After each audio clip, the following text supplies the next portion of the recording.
Kita semua harusnya berterima kasih sama Gus Miftah. Kalau bukan karena beliau yang mau olok-olok bapak pedagang es teh ini, maka bapak pedagang es teh ini nggak akan dapat keberuntungan sebesar ini. Dia nggak akan kebanjiran donasi ratusan juta, nasibnya nggak akan berubah, dan mungkin sampai sekarang dia masih jualan es teh dengan kondisi yang sama seperti sebelum dia dikatain goblok. Jadi harusnya bapak-bapak pedagang es teh ini juga berterima kasih sama beliau. Karena semua ini terjadi berkat Gus Miftah.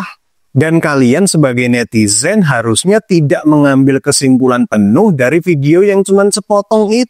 Tonton fullnya dong, biar kalian juga ngerti kalau kondisi saat itu tidak seburuk yang kalian bayangkan. Itu kata-kata dari fans fanatik dan pengikut dari Gus Miftah yang belum bisa menerima kenyataan yang jelas-jelas salah ini. Mereka berusaha mencari celah untuk terus-terusan membela idola mereka apapun yang terjadi. Ternyata hujatan yang datang begitu banyak, begitu masif, akhirnya mereka diem. Tapi tetap merasa benar.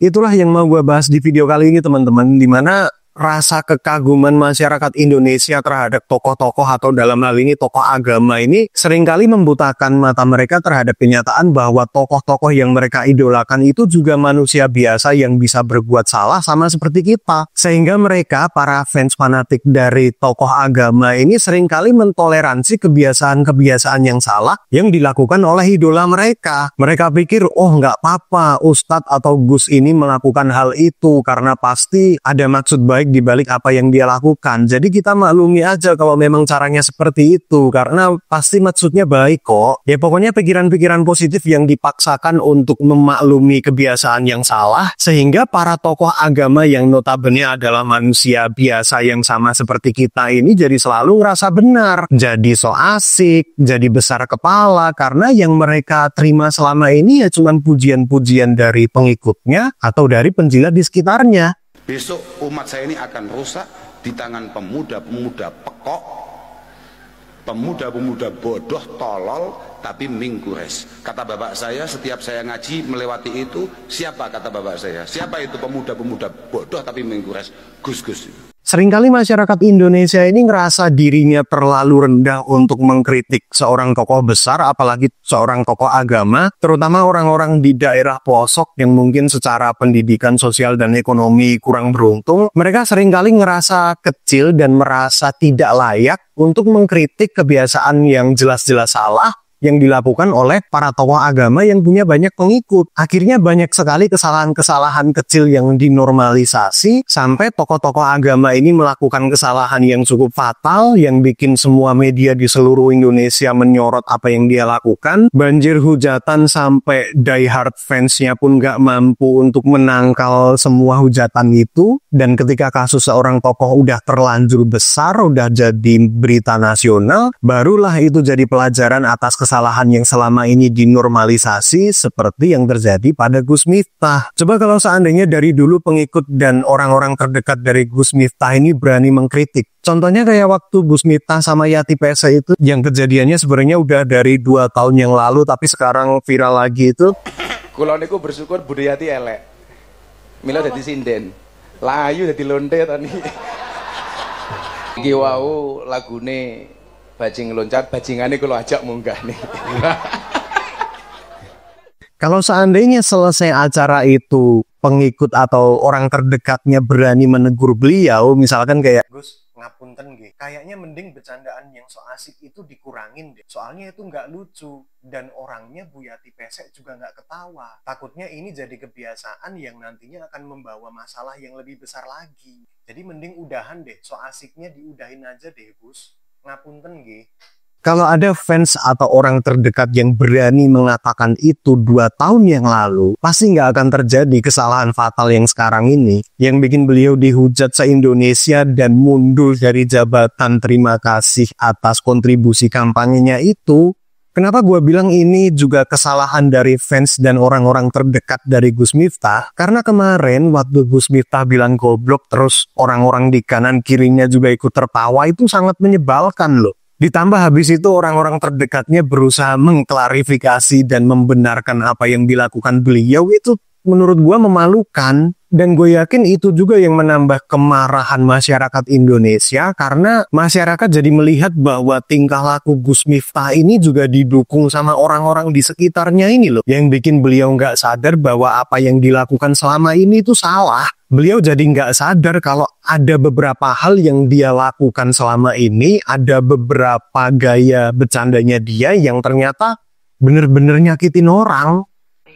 Salahku apa? Mongko aku ki mujadan ning kono ki aku ora tau lho dibayar ngono ki.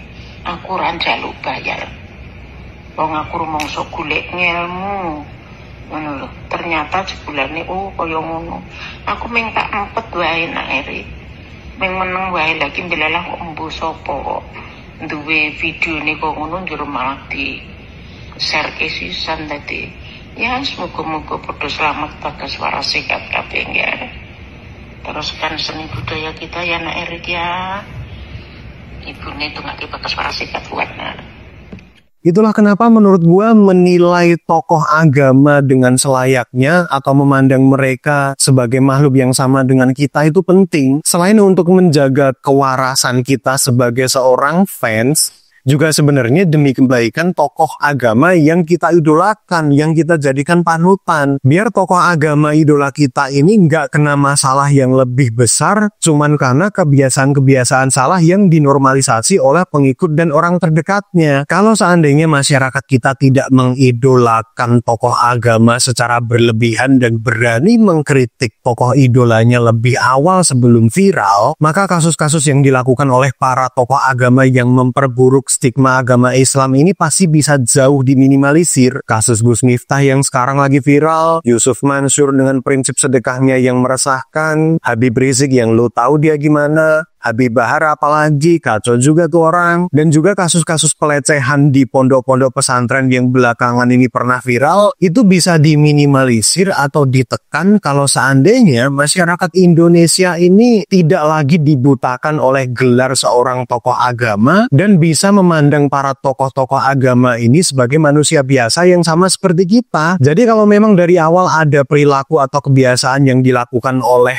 tokoh agama panutan kita yang menurut kita nggak pantas, langsung kritik aja. Kritik itu tanda peduli kok. Jangan nunggu tokoh ini kena masalah gede dulu, terus viral, terus kita lihat ternyata banyak orang yang mengkritik, baru di situ kita mikir, oh ternyata selama ini yang kita rasa itu salah tuh ternyata beneran salah toh. Buktinya banyak orang yang ngekritik juga, banyak orang yang menghujat juga. Ya udah deh gue ikutan aja deh. Jangan kayak gitu. Itu telat, Pak. Masalahnya udah terlanjur gede. Jadi untuk kasus Gus Miftah ini, kalau kalian mau menghujat beliau, ya silahkan. Itu resiko beliau atas kesalahan yang beliau lakukan. Dan gue sangat mewajarkan kalau beliau akhirnya dihujat. Cuma yang pengen gue tekankan di video ini adalah, jangan sampai kehebohan atas kasus ini jadi bikin kita lupa tentang pelajaran yang bisa kita ambil bahwa tidak ada tokoh agama yang sempurna. Jadi cerdaslah dalam memandang tokoh agama, kritiklah sedini mungkin demi menghindarkan tokoh-tokoh panutan ini dari masalah yang lebih besar nantinya. Buat Gus Miftah, gue yakin kasus ini jadi pelajaran berharga banget buat beliau untuk mengevaluasi cara dakwahnya dan lebih berhati-hati ketika bercanda. Tapi buat kita, itu kan yang sering kita lupa. Makanya di sini gue tekankan, jangan sampai kebencian kita terhadap beliau, kehebohan atas berita ini bikin kita lupa untuk belajar juga. Disclaimer teman-teman, gue sama sekali nggak mengajak kalian untuk berhenti menghormati tokoh agama di sekitar kalian. Enggak, bukan itu maksud gue. Sampai sekarang kalau ketemu imam masjid dekat rumah, gue masih cium tangan kok. Bahkan bisa dibilang gue orang yang cukup mengagumi sosok Gus Miftah ini. Karena selain gue kadang terhibur dengan cara pembawaan beliau, gue juga menghormati langkah dakwah beliau yang berani terjun langsung ke tempat-tempat yang punya stigma negatif. Karena dari situ gue baru ngeliat kalau ternyata orang-orang yang berada di ekosistem di lingkungan yang punya stigma negatif itu tidak seburuk yang kita bayangkan. Itulah yang membuat gue cukup respect dengan beliau, karena nggak semua pendakwah mau melakukan itu. Apakah kekaguman ini jadi bikin gue membenarkan kesalahan yang beliau lakukan? Ya jelas enggak lah, tetap salah. tetap gue kritik di video sebelumnya dan gue wajarkan kalau netizen pada menghujat beliau. Tapi apakah kesalahan itu membuat gue tidak lagi menghormati sosok beliau sebagai salah satu tokoh agama? Enggak juga, tetap gue respect. Apalagi setelah beliau memutuskan untuk mundur dari jabatan staf khusus presiden. Karena di negara ini hampir nggak ada loh pejabat yang berani mundur dari jabatannya karena kesalahan fatal yang dia lakukan. Lihat aja Pak Budiari, data PDN kebobolan, sindikat Kominfo kebongkar, jangankan mundur, minta maaf aja enggak. Ya gue harap sih kasus ini bisa jadi pelajaran berharga bagi Gus Miftah untuk mengevaluasi langkah dakwah selanjutnya, lebih bisa berhati-hati lagi dalam bercanda, nggak sesok asik sekarang, dan mudah-mudahan kedepannya bisa jauh lebih bagus lagi.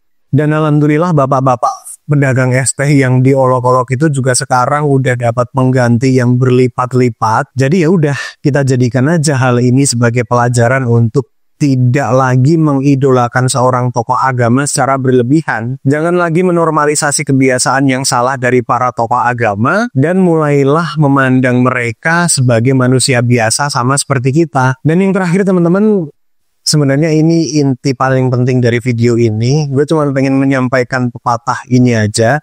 Jadi kalau tangan kita tidak bisa meringankan beban orang lain, maka setidaknya mulut kita jangan merendahkan.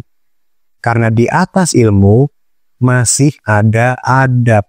Oke, itu aja dari gue teman-teman. Silahkan tulis apapun komentar kalian di bawah. Semoga video ini bermanfaat dan sampai ketemu di video selanjutnya. See ya.